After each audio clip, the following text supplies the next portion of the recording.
All right, what's in the NQ?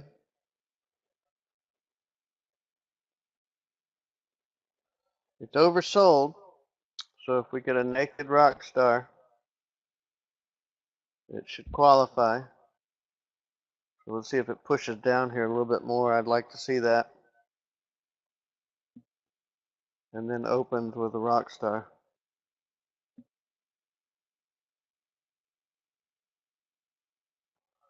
All right, bought it.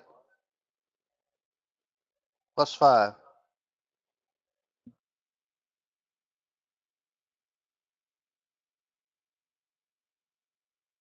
All right, let's look at this.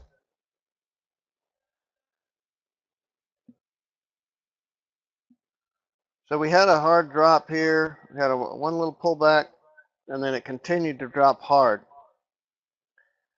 As this bar started dropping, it started getting oversold. Okay, also going from black to gray, which means that the pullback is becoming more imminent.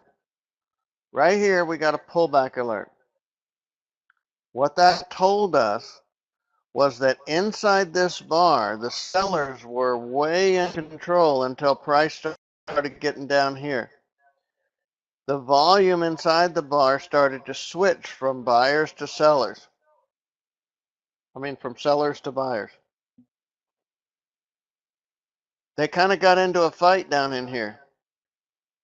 Well, after price had moved pretty much from here to all the way down here, seller exhaustion is becoming more inevitable, particularly when you know that the buyers are very interested. They've been laying down here and waiting, and you can tell that by this pullback alert, this little dot right here.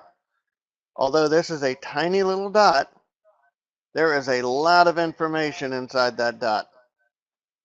Okay, there's a lot going on. Once we got that, we're oversold. This bar opens with a rock star, which tells us that we have some strong divergence between price and momentum. When we have that confluence right here, almost always happens. Not necessarily to this degree, but we almost always get this pullback right here. So there's our +5.